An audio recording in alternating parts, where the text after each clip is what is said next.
Yeah.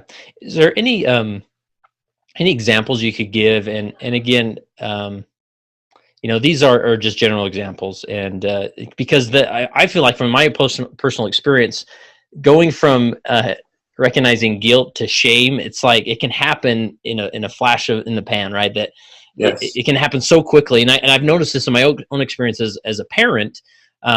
Especially after reading Brene Brown's book, Daring Greatly. I realized that I wonder if the way I parent at times is shaming to my daughter. Right, I have a 5-year-old daughter, just started kindergarten, and I'm the type, obviously, I think a lot of dads are like this. She'll do something, jumping on the couch or whatever, and I'll sort of snap and say, Jeffrey, don't do that. Like, stop that. You shouldn't do that, right? And the anger comes out quickly, and the way she looks at me, like, oh my goodness, like I can tell that it sort of impacts her negatively.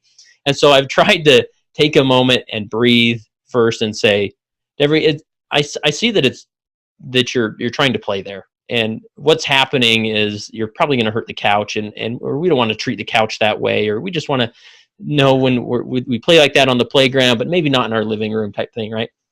And so it's really helped me just process, again, not that that's like the perfect answer, or that's perfect parenting and all, but it's really just being made aware of it, that shame does happen. And it's not because I intended it to happen, Right. but I'm trying to instruct somebody at the same time without making them define themselves negatively, right? Yes. Any other examples or thoughts as far as that would show the difference between guilt and shame? So I think the difficulty is that even if you do it like quote unquote perfectly, people are still prone to experience shame. And so one of the things that quick example, I remember working with a lady who said that her mom would tell her how good of a child she was. Like, you're so easy, your brother was tough.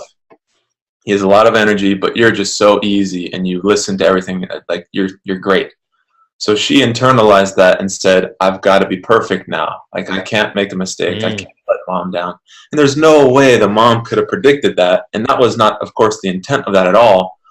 And so I think one of the things as a parent, especially, that we can do is to speak to, like your example with the couch. It's like, hey, you're not in trouble. I just need you to, the second way that you phrase that, like, that's perfect. That's great. You're not in trouble. It's just, I don't want you to get hurt. I don't want our stuff to get damaged. Can you please get down? And so it does depend on how we approach it, but even if we approach it in the best way possible, it's still possible for them to feel shame. So one of the things you can do is speak to that they're okay. Like, yes, you might have made a mistake, but I still care about you. Or yes, you did something wrong, but that doesn't mean that I'm mad at you. Like, we make mistakes. It's okay that you didn't do it perfectly. Just kind of helping them understand they don't have to wear the burden of, I've got to be perfect. I can't make mistakes. Just normalizing and helping to reassure that that's a huge part of what helps to combat shame. Yeah, I love that you use the word normalize it. And as I've pondered over it, I've really pushed myself to, when I think I may be in a situation where I'm going to cause accidental shame, like with my children, I use that phrase. I think, how can I start my instruction as a parent with the phrase, it's perfectly normal that you, right? It's perfectly normal as a 5-year-old that you want to jump on the couch. You love going to the playground, right?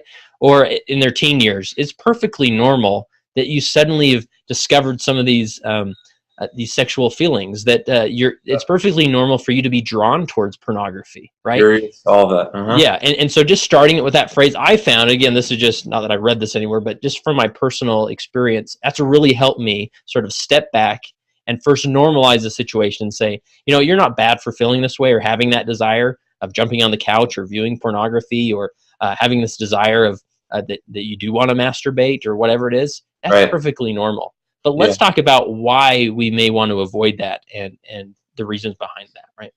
I think that's exactly the approach to take that can minimize shame the most, because shame, the reason why we experience shame is because we're social creatures, right? We're meant to be in pairs, in families, in communities.